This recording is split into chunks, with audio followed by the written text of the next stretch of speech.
Bien, pues vamos a dar comienzo a otra sesión de lectura explicada de un curso de milagros.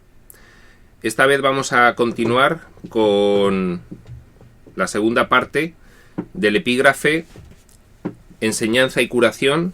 Es el número 4 del capítulo 5, Curación y plenitud. En la última sesión nos habíamos quedado en el punto 3 de la página 89 y es ahí donde vamos a continuar. Y dice así: cada pensamiento amoroso que cualquier parte de la filiación abriga es patrimonio de todas sus partes. Esto obedece, lógicamente, a que los pensamientos amorosos se corresponden con nuestra naturaleza real. Nuestra naturaleza real es compartida. Por lo tanto, un pensamiento amoroso es lo único que tiene realidad. No forma parte del diseño. Y por lo tanto, a pesar de tenerlo en estos niveles del diseño, sin embargo, es compartido por toda la filiación. Por toda la filiación en su naturaleza real, es decir, no soñando. ¿De acuerdo? Conclusión: lo único que es real, ya sea dentro o fuera del sueño, son aquellos pensamientos no diseñados. Los pensamientos diseñados son los opuestos a los que tenemos en nuestra naturaleza original, y los que tenemos en nuestra naturaleza original forman parte del paradigma divino. Son los pensamientos amorosos y todo lo que se deriva de esos pensamientos amorosos. Dice, se pueden compartir porque es amoroso. Esa es la razón de que se pueda compartir.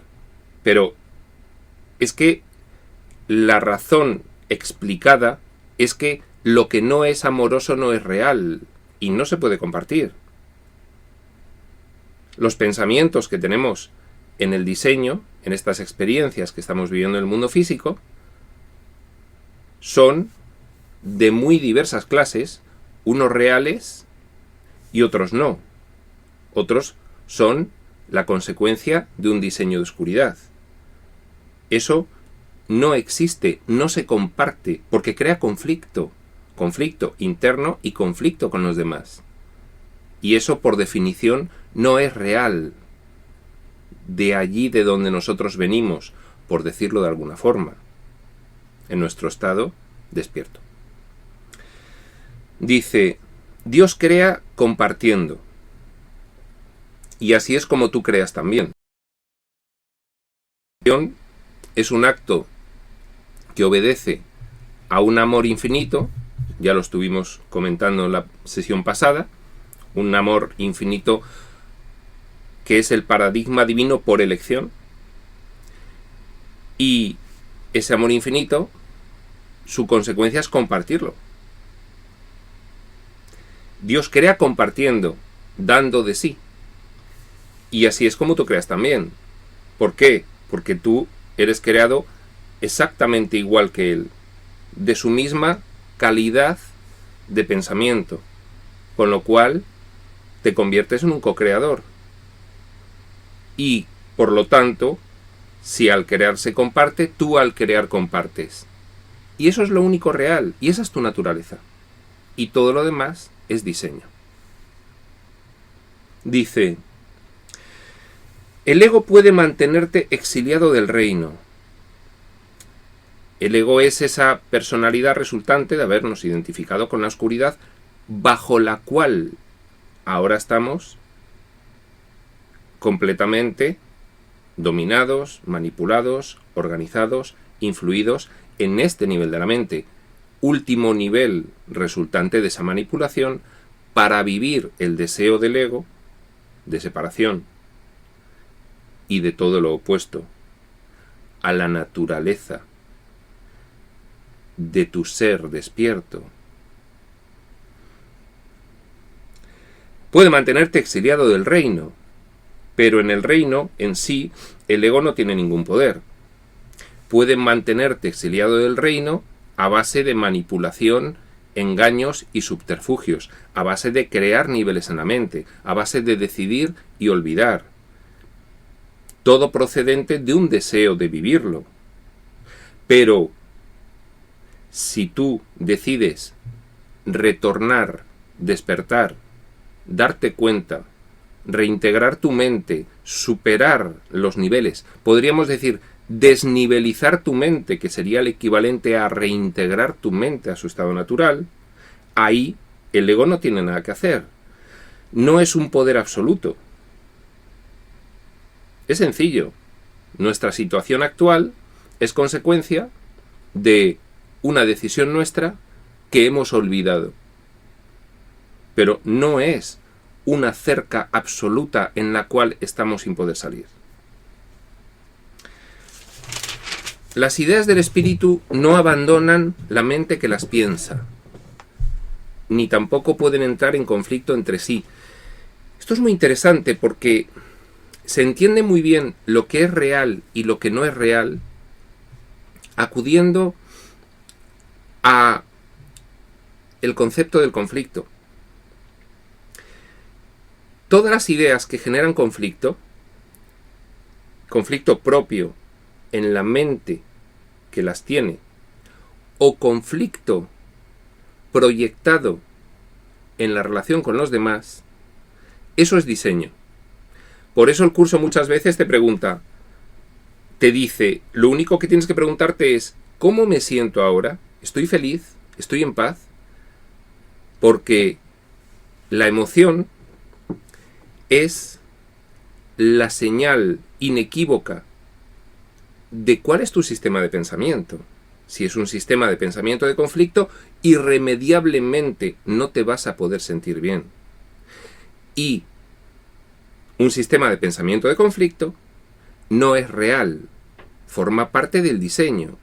Y entonces te tiene que llevar a una conclusión. ¿Me siento mal? Mi sistema de creencias es conflictivo. ¿Mi sistema de creencias es conflictivo? No existe. No existe. Es diseño. Con lo cual, ¿me siento mal? Estoy en el diseño. Estoy en el diseño. Valoro la ilusión aún. Fijaos. ¿Me siento mal? Valoro la ilusión. Fijaos. ¿Me siento mal? Mi sistema de pensamientos es conflictivo. Valoro la ilusión aún. Ese es el razonamiento. La emoción es la señal de alarma. ¿Me siento mal? Valoro la ilusión. Valoro lo irreal. Valoro el diseño. No estoy atendiendo a mi sistema de pensamiento connatural. No estoy alineado con mi naturaleza. Por eso me siento mal. Si incluso eso se puede comprender aquí de primeras. No estoy alineado con mi naturaleza, con lo que yo soy en realidad y con lo que yo hago en realidad. Por eso me siento mal. Y eso funciona a todos los niveles. Funciona dentro del diseño y funciona en el nivel metafísico.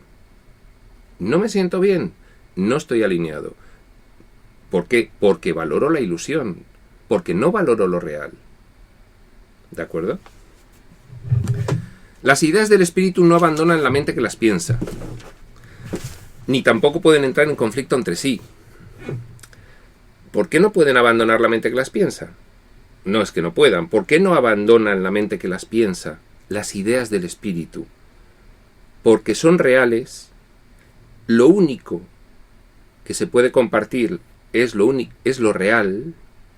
Y por lo tanto, al compartirlo, como las modas, lo hemos dicho, refuerza la idea en tu mente.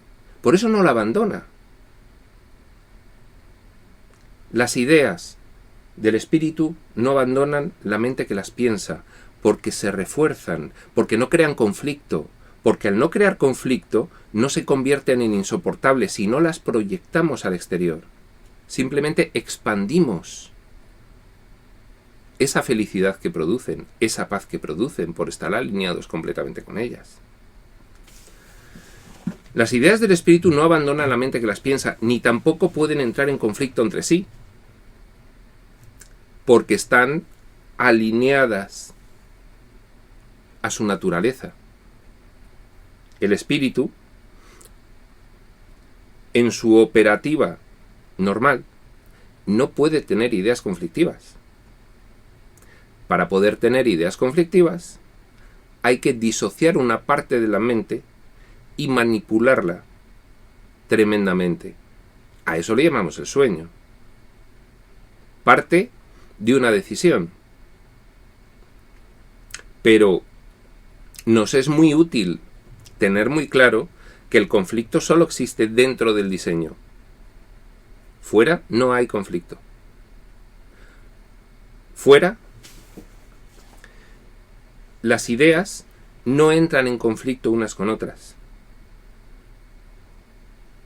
Porque el sistema de pensamiento del cual provienen esas ideas es un sistema de pensamiento, por resumirlo, de amor infinito,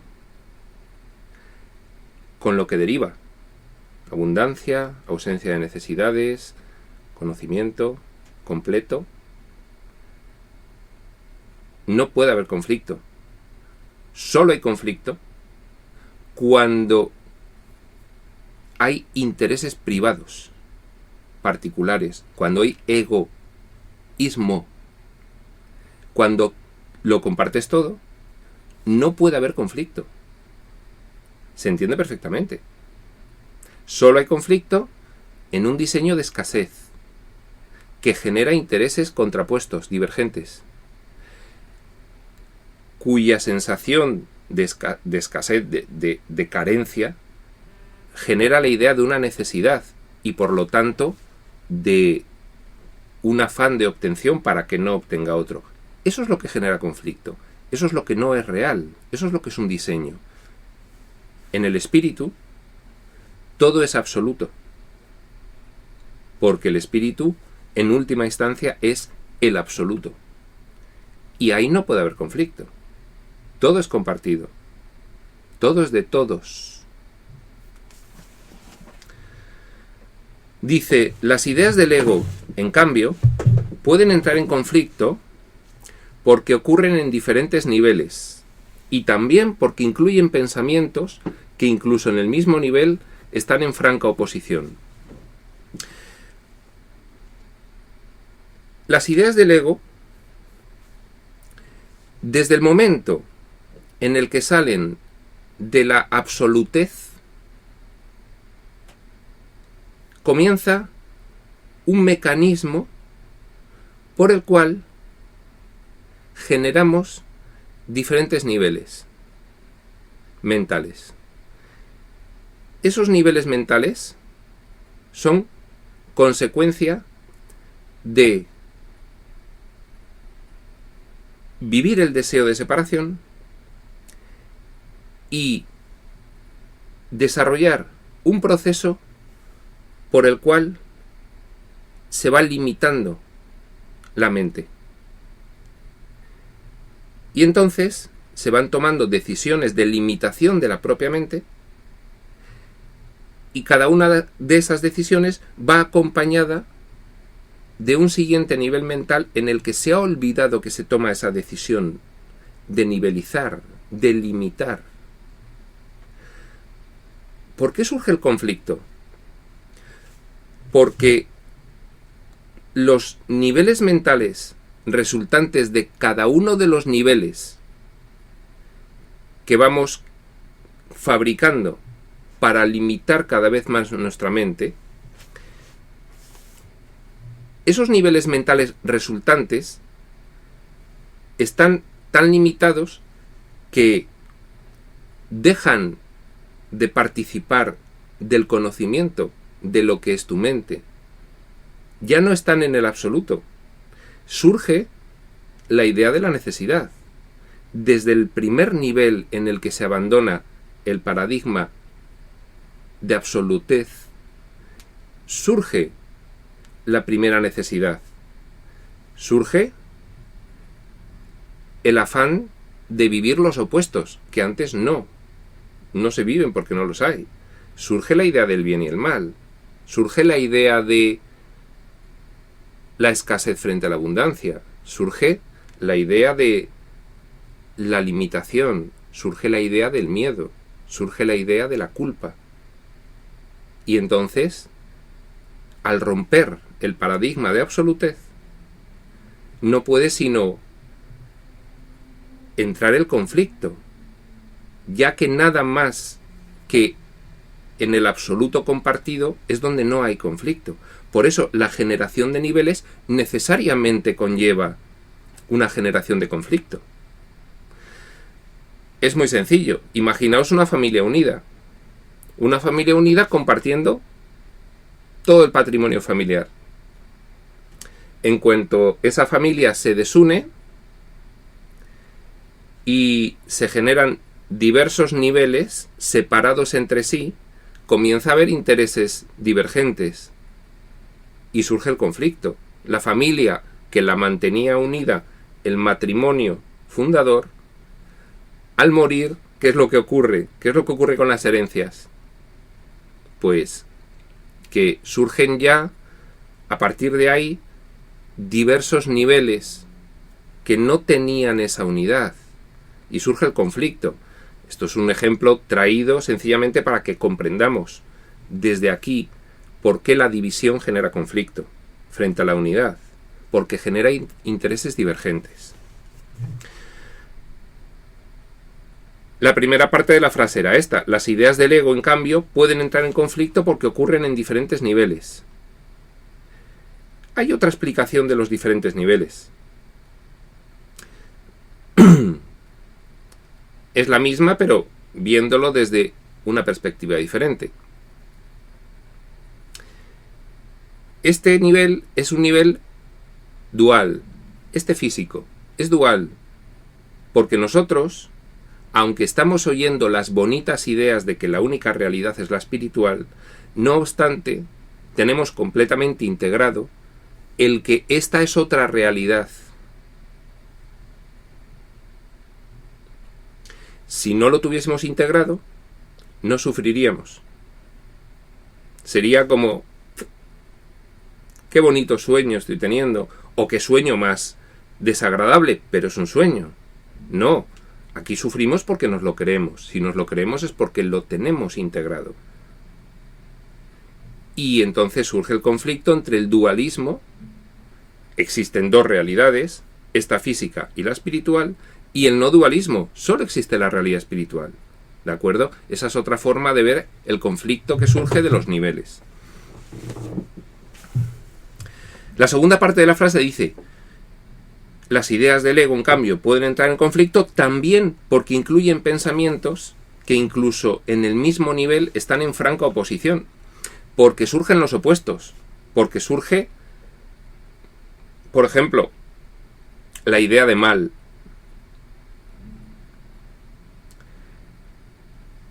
Nuestra mente despierta no conoce el mal. Todo es compartido, todo es máximo, todo es absoluto, todo es amor infinito. Nuestra mente disociada que sueña busca el opuesto al bien. Lo busca y, al no poder encontrarlo en la realidad, decide disociar su mente. Todo esto viene del proceso de separación que tantas veces hemos explicado y de la profunda involución que produjo nuestra mente, y en esa distorsión y confusión que fue llevando a los diversos niveles mentales que iban buscando la limitación para vivir los opuestos y creérselos y que fuese verosímil. De esa forma, cuando surge el opuesto, surge el bien, pero surge una idea contrapuesta falsa, pero vivida como real por estos niveles de la mente, que es el mal. Ahí surge el conflicto también. El conflicto que te lleva a, en este diseño en el que ambos opuestos son válidos, tienes que elegir entre el bien o el mal. Y ahí surge también un conflicto. Acordaos de esa parte del curso de las primeras lecciones en donde nos dice que el conflicto surge porque la mente entra en tensión. La mente entra en tensión porque o bien decide hacer algo que no quiere, es decir, a pesar de querer hacer una cosa, a pesar de creer que quiere una cosa, ese condicionamiento a la referencia externa del entorno le lleva a hacer otra, y entonces se produce una fuerte tensión y la mente entra en conflicto en este mismo nivel. O una segunda forma de que la mente genere una gran tensión y entre en conflicto sería el que la mente haga lo que sabe que está bien, pero a pesar de todo no lo quiere hacer. Algo que te produzca paz, pero sin embargo quieras hacer otra cosa. Y ahí también se produce una tensión. Son diversas formas de que se genere conflicto en tu mente en este mismo nivel del plano físico. ¿De acuerdo? En conclusión, las ideas del ego pueden entrar en conflicto, a diferencia de las ideas del espíritu, debido a estos diversos factores, la creación de niveles o incluso el conflicto en el mismo nivel. Continúa diciendo: es imposible compartir pensamientos que se oponen entre sí. Vamos a ver.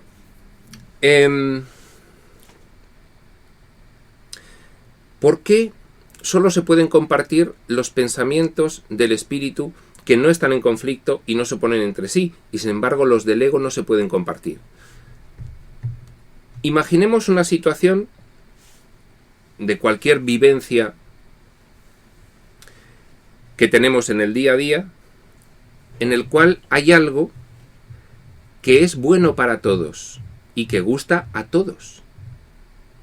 Qué rápido se comparte eso, qué sencillo es y qué poco conflicto surge de hacerlo, ¿verdad? Por ejemplo, que en una oficina, pues de repente están todos los oficinistas allí trabajando y llega la hora de comer y dice uno: oye, vamos a celebrar el cumpleaños de no sé quién y vamos a hacer una comida especial y nos vamos a divertir. A que no hay conflicto y van todos. Es bueno para todos. Es un ejemplo muy parco, pero nos lleva a la comprensión. Cuando no hay conflicto y todos están de acuerdo porque todos salen beneficiados, porque no hay malo para nadie, no se percibe para nadie algo malo, eso se comparte muy rápidamente. Sin embargo, una idea en la cual unos pierden y otros ganan, eso no se comparte tan rápidamente. Eso genera un fuerte conflicto, de hechos que no se comparten en absoluto. Otra cosa es que, por la práctica del diseño o por el miedo a la referencia externa, los que estamos aquí viviendo estas secuencias, en estos personajes que nos creemos que los somos, actuemos de acuerdo a esas ideas conflictivas que no se pueden compartir. Llega el jefe y dice: oye, la mitad a comer, la otra mitad castigada y a seguir trabajando. No se puede compartir esa idea y genera conflicto. Además genera conflicto en todos, no solo en los que se quedan, en todos. Lo que pasa es que puede ser más o menos inconsciente ese conflicto, pero no hay adhesiones a esa idea. Sí hay adhesiones a la idea en la que todo el mundo sale ganando. No hay adhesiones a las ideas en las que alguien paga. ¿De acuerdo?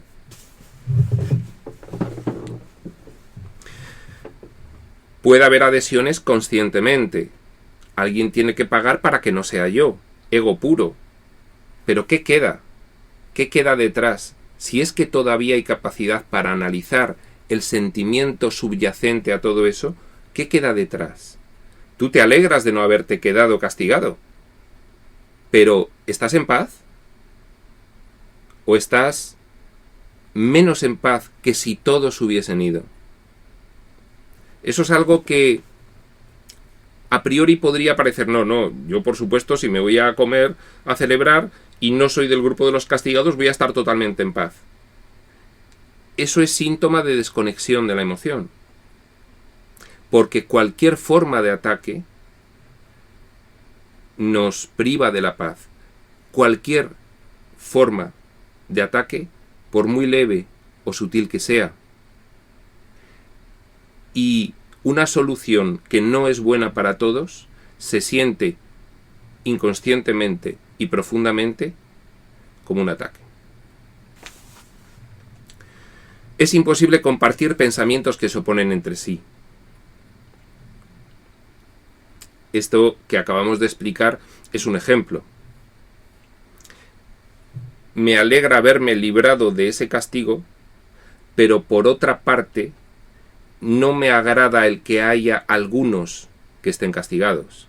Son dos pensamientos opuestos, generan conflicto, también en los que se van,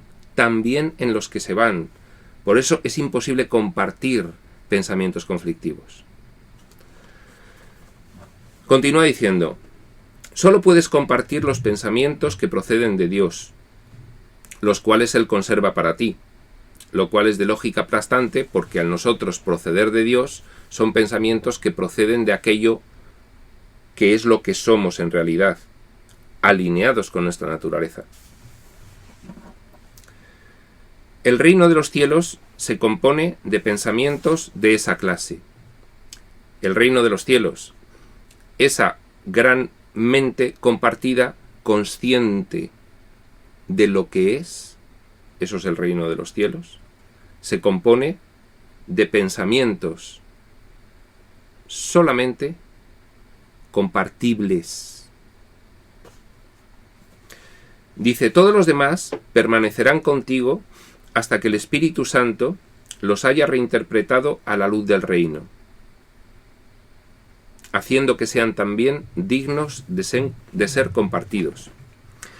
Esta frase nos vamos a parar un poquito para analizarla, pero antes vamos a enlazar el título del epígrafe, Enseñanza y Curación, con ese ejemplo tan sencillo que hemos puesto ahora mismo de los oficinistas que se van a celebrarlo y los que se quedan castigados.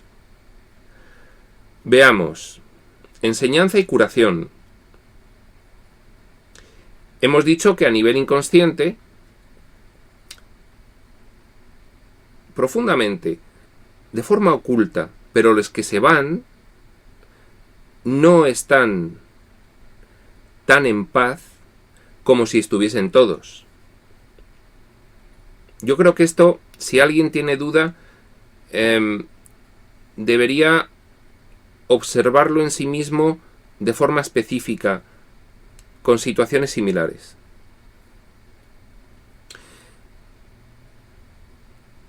La enseñanza es solo lo real se puede compartir. Solo lo que compartes te alinea con tu naturaleza original. Solo lo que te alinea con tu naturaleza original te da paz. Ese sería el ítem lógico. Por lo tanto, la enseñanza hay que compartir, trae la curación del conflicto. Enseñanza, compartamos, consecuencia, curación. Paz real. No satisfacción o alegría egoica. Paz real. Aquella situación en la que nadie pierde. Paz real. Enseñanza, curación. Vamos a la frase que merece la pena pararse. Todos los demás pensamientos que no son amorosos, que no se pueden compartir, permanecerán contigo hasta que el Espíritu Santo, que es la voz que habla por Dios, a la cual podemos atender, siempre está ahí, a través de la emoción, los haya reinterpretado a la luz del reino, a la luz del paradigma divino, haciendo que sean también dignos de ser compartidos. Pensamientos no amorosos. Pongamos un ejemplo. No soporto más a esta persona. Por esto, por esto, por esto, por esto, por esto. Porque hace esto, porque me pide aquello, porque me increpa, porque me amenaza, porque me presiona, porque no soporto más a esta persona por muchos motivos. Y entonces me siento separado de ella. La contemplo como un enemigo. Tengo intereses francamente divergentes y siempre voy a ponerlos de manifiesto, lo cual va a conllevar un ataque. Sea cual sea la forma en la que el ataque se ponga de manifiesto, va a conllevar un ataque. Esos no son pensamientos amorosos. De alguna forma, en mayor o menor grado, todos los que estamos aquí los tenemos todos los días. De alguna forma y en mayor o menor grado. De una forma más oculta o menos. Más inconsciente o menos. Pero todos los tenemos a diario. Esos pensamientos, ¿qué ocurre con ellos? No son reales. ¿Qué nos dice? Todos esos pensamientos permanecerán contigo hasta que tú decidas contemplar esa situación a la luz del Espíritu, siguiendo a esa guía que es la voz que habla por Dios que está en tu mente también, y decidas percibir de otra forma, con la visión espiritual, lo que antes la visión física o egoica te hacía percibir erróneamente. Y entonces lo que antes percibías como intereses contrapuestos, amenaza, ataque, ahora, a la luz de la nueva enseñanza, se produce la curación de percibirlos como realmente son, traducirlos al lenguaje del espíritu, al lenguaje real, y verlos o bien como una petición de ayuda o bien como una petición de amor. Cuando nosotros logremos, guiados por la voz que habla por Dios, que está en nuestra mente, incluso aquí en esta mente manipuladísima, que nos acompaña donde quiera que vayamos en nuestro deseo de soñar, cuando nos identifiquemos con ese sistema de pensamiento del espíritu, podremos reinterpretar todos los pensamientos que hemos tenido en el diseño, que aunque han adquirido una multitud de formas diferentes, en realidad es un solo pensamiento, el de separación, el de culpa. Cuando nosotros escuchemos nada más que esa sola voz del Espíritu Santo, esa voz que habla por Dios, esa parte personal de Dios en nosotros, traduciremos todos esos pensamientos que no tenían sentido a pensamientos que sí tienen sentido. Viendo esa situación que antes percibíamos como de interés discrepante y de conflicto, como sencillamente una solicitud de amor o de ayuda de una mente profundamente distorsionada. Eso trae muchas consecuencias. Esa es la curación. Ese es el abandono del sistema de pensamiento del ego. Hemos obtenido la enseñanza y viene la curación. ¿Y cómo nos sentiremos entonces? Como nos sentimos cada vez que ponemos programadamente en práctica estos conceptos a situaciones específicas y observamos qué ocurre. así nos sentiremos, pero de forma generalizada.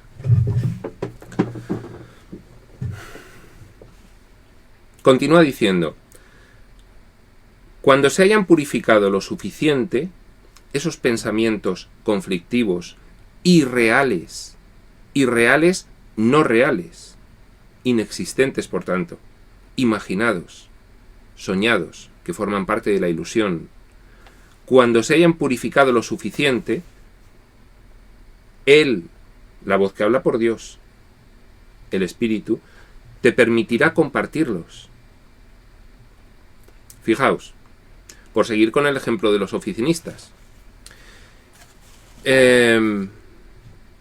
Parte de los oficinistas que se van a celebrarlo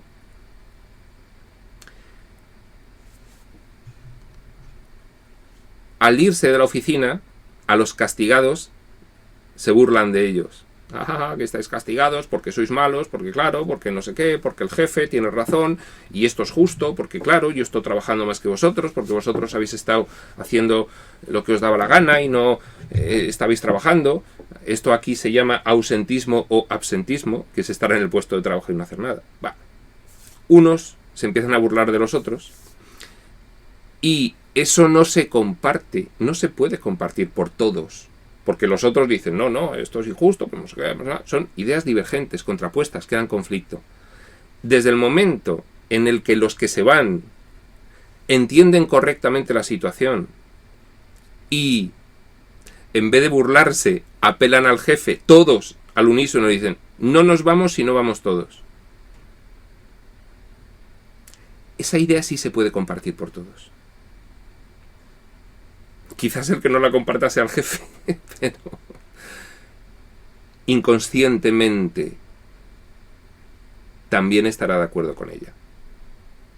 Lo que pasa es que el jefe estará siguiendo su rol de jefe y la poderosa referencia externa de lo que el mundo le dice que tiene que hacer le hará no estar de acuerdo. Pero internamente también estará de acuerdo. Y eso sí se podrá compartir por todos. Y eso sí son pensamientos reales. No pasa de ser un mero ejemplo improvisado para que se pueda entender un poco las líneas generales de lo que son los pensamientos reales compartibles y los que no. Por supuesto, el ejemplo adolece de muchos fallos, porque se me acaba de ocurrir, pero indica un poco la línea por donde va el texto. Cuando se hayan purificado lo suficiente, Él te permitirá compartirlos. La decisión de compartirlos es lo que los purifica. Fijaos, la causa y el efecto siempre van juntos. Esto es algo que también es difícil de comprender. La causa genera el efecto. ¿De acuerdo? Yo tengo un pensamiento de ataque y eso no se puede compartir. Causa, efecto. Pensamiento de ataque, causa, efecto, no se puede compartir. Si yo tengo un pensamiento amoroso, causa, efecto, sí se puede compartir. ¿Pero qué nos dice esta frase? La decisión de compartirlos, efecto, es lo que los purifica. Porque al decidir compartirlos, al ir causa y efecto juntas, aunque no revueltas, porque una es causa y otra es efecto, pero al ir juntas, estás actuando también sobre la causa. Cuando yo decido compartir, solo puede ser algo que sea compartible. Entonces tengo que traducir ese pensamiento que antes no se podía compartir a un pensamiento que tenga que ver con el sistema de pensamiento del espíritu, sistema que viene representado por la voz que habla por Dios en nuestra mente. Si yo deseo compartir esos pensamientos, me tengo que ir a un pensamiento real, tengo que traducir lo que antes pensaba en algo real. Y lo real, en ese caso, ¿qué podría ser? que vengan a celebrarlo con nosotros y ellos mismos comprendan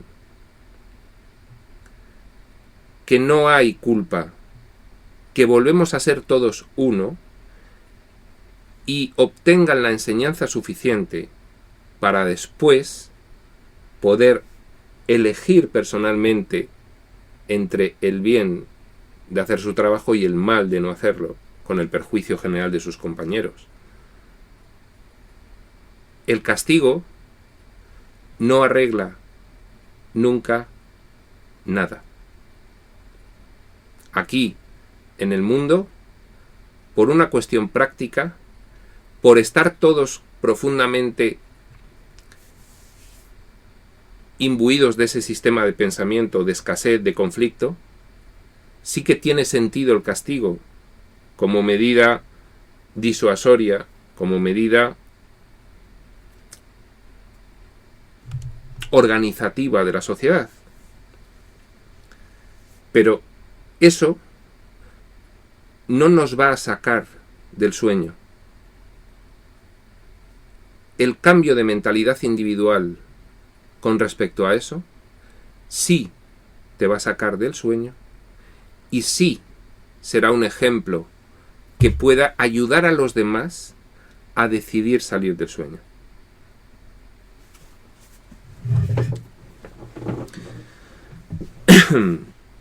Vamos al punto 4. Dice Jesús en primera persona: yo oí una sola voz.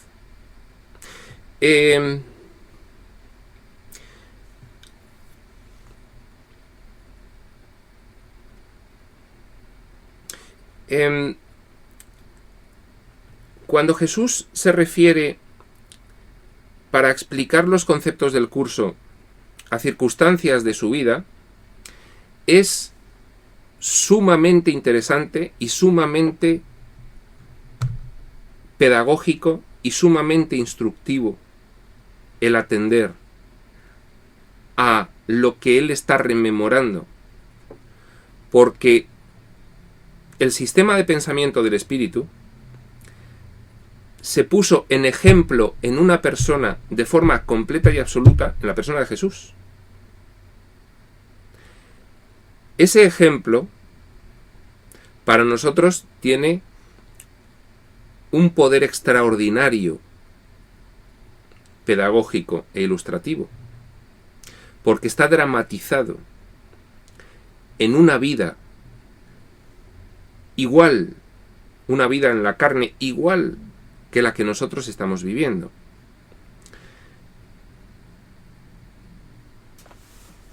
Un libro, un texto, te puede dar ideas generales y te puede decir: aplícalo a la práctica de cada uno. Pero ver el ejemplo de aplicación máxima de los conceptos del curso dramatizados en la vida de una persona es una vía de aprendizaje de un poder ejemplificativo extraordinario. Por eso cuando Jesús habla en primera persona es muy interesante el intentar recordar o revisar o repasar o consultar hechos de su vida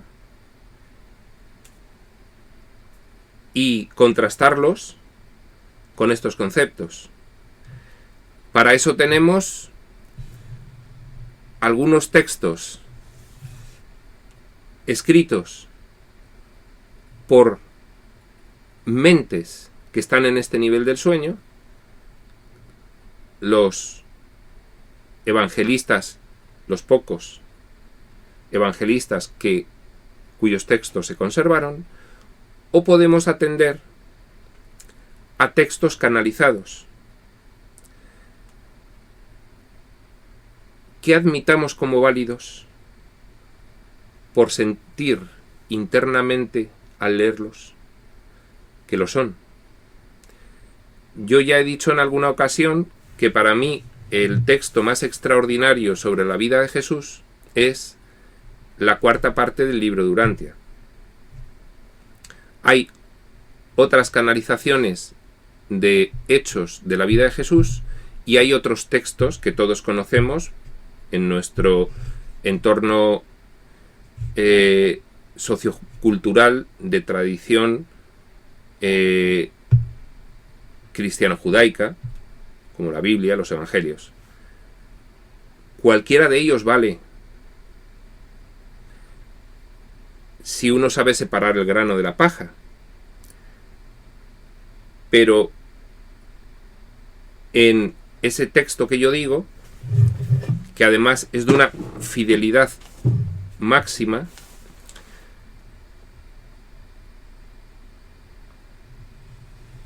viene solo el grano. Y aunque la paja no está interpretada como se ha interpretado por los que estamos en este nivel del sueño a lo largo de estos 2000 años, sino que está interpretada de una forma correcta, congruente y consistente con el mensaje general de Jesús, hasta el punto de que se puede comprender mucho más de lo que en su momento comprendieron los apóstoles.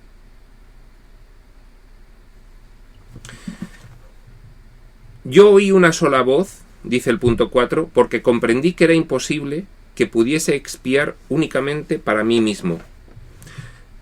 Yo oí una sola voz, la voz que habla por Dios, porque comprendí perfectamente que nada más los ideales y conceptos que representaban esa voz eran reales y por tanto compartibles.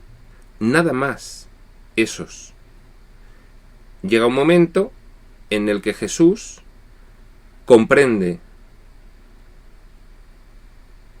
el que tiene que identificarse plenamente con esa voz y abandonar completamente la voz del ego con la que nació, que ese es el misterio de la encarnación de una personalidad que está fuera del sueño, ¿no? Ese es el gran misterio, pero nos lo relata el mismo. Yo oí una sola voz porque comprendí que era imposible que pudiese comprender, expiar, comprender, darme cuenta únicamente para mí mismo. Si no comparto, no tiene sentido escuchar esa voz que habla por Dios, porque esa voz que habla por Dios es el compartir, es la idea del compartir, es el concepto del compartir.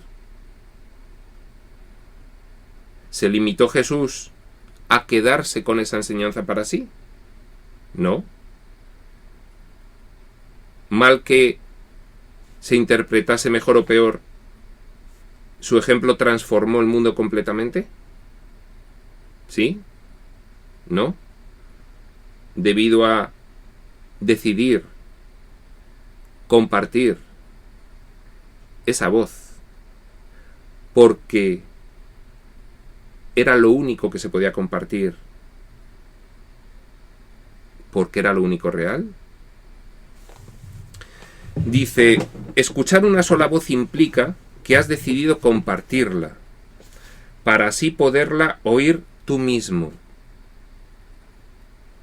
Esto me recuerda a la segunda lección del Espíritu Santo.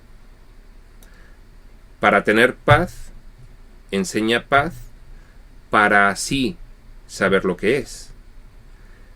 Si lo compartes, se refuerza en tu mente. Es como las modas. Solo puedes compartir lo real. ¿De acuerdo?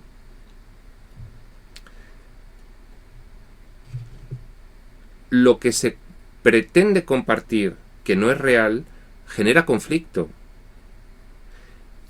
Y no se sigue por una asunción profunda del sentido de lo que implica. se asume porque el mundo dice que hay que asumirlo y porque hay unas consecuencias y unos castigos y unas amenazas pero no se asume voluntariamente por todos. Solo lo que es real se puede asumir voluntariamente por todos y compartir. Por todos los que decidan escuchar esa misma voz.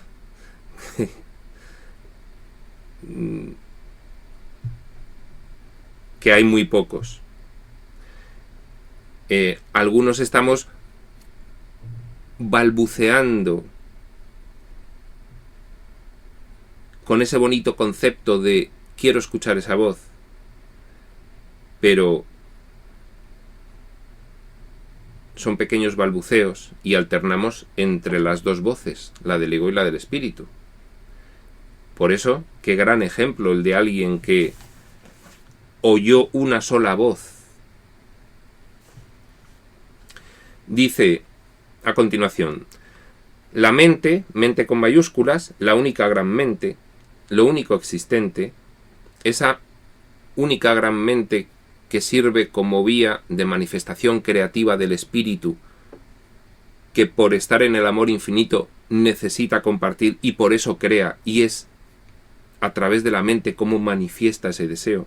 La mente que estaba en mí se siente todavía irresistiblemente atraída hacia todas las mentes creadas por Dios, porque la plenitud de Dios es la plenitud de su Hijo.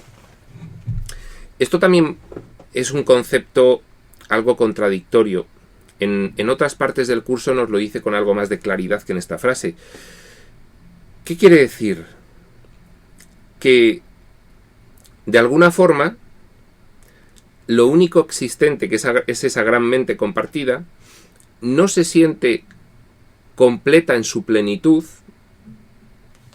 No sé de qué forma no se puede sentir completa en su plenitud, pero el curso nos lo dice, hasta que todas las mentes que han decidido cortar la comunicación y soñar no se reintegren y no participen y no ejerzan su única función real de co-creadores con la primera gran fuente y centro. Es decir, hasta que no despertemos todos, algo falla en todo el resto. Por eso, esa mente todavía se siente irresistiblemente atraída hacia todas las mentes creadas por Dios, estén estas en la situación en la que estén, porque la plenitud de Dios es la plenitud de su Hijo, y hasta que no se reintegren todas a tomar conciencia de lo que son en realidad y despierten, ahí falla algo falla. Es una mera indicación, no sabemos en qué grado y manera falla, pero algo falla. Dice, nada puede hacerte daño. Nos lo dice ahora directamente a nosotros. Nada puede hacerte daño. Nada puede hacerte, ¿a quién? ¿Al cuerpo? No, a lo que eres en realidad. Nada puede hacerle daño a lo que tú eres en realidad. No eres este cuerpo en realidad. Eres otra cosa. A esa otra cosa que eres y que en algún momento, por un proceso experiencial individual, sentiremos que es lo que somos en realidad, a eso nada puede hacerle daño. Y no debes mostrarle a tu hermano nada que no sea tu plenitud. Y ahora sí, aquí, con esta mente manipulada, la última muñequita de Matrioska, dentro de este diseño, aquí sí puedes emular tu naturaleza real. ¿Por qué ibas a hacer eso? Porque te resuenan estos conceptos. Porque has practicado, porque has conseguido logros, porque esto ya sientes que es así. Y eso te motiva. Voy ya aquí a emular mi naturaleza real con lo que se relaciona conmigo en este nivel del sueño, con mi hermano, con mi vecino, con mi amigo, con mi padre, con mi hijo, con mi esposo, con mi esposa. Nada puede hacerte daño en lo que eres en realidad.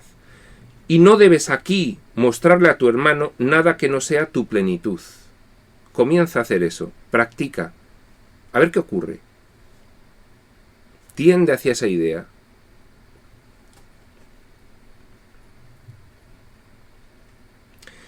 De aquí viene lo de no empatizar con el sufrimiento.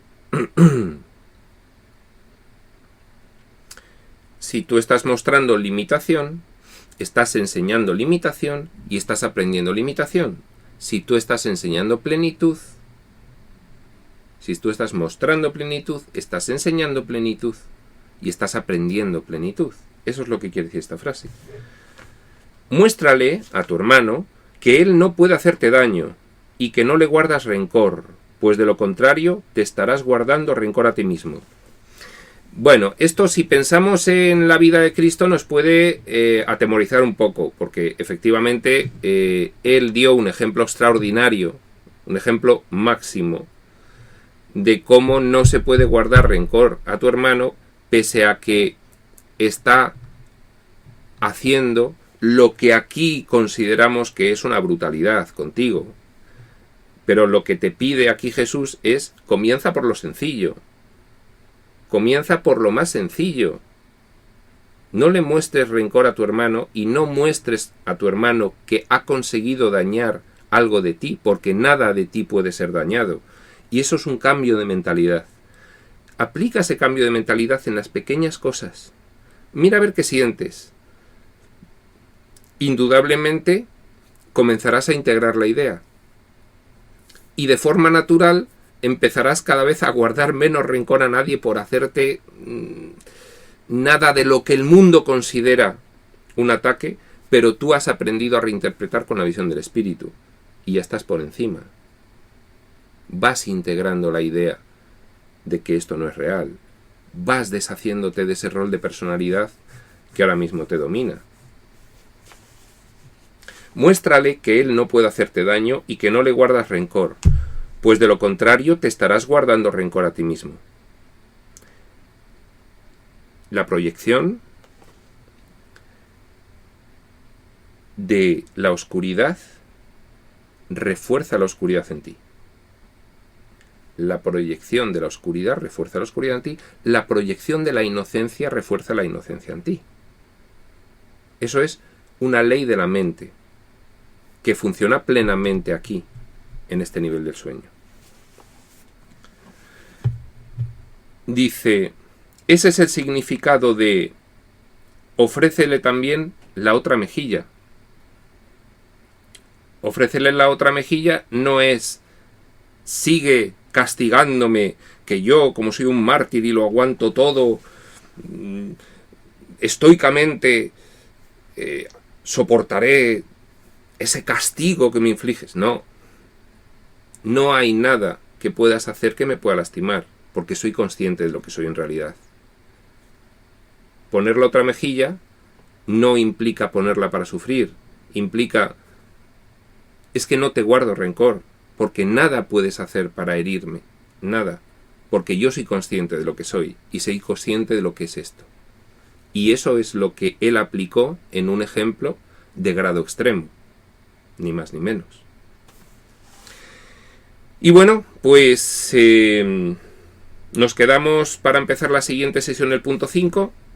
Llevamos ya 1 hora, seguimos sujetos al tiempo, ¿qué se le va a hacer? Y aquí paramos, por tanto. Prospector UCM.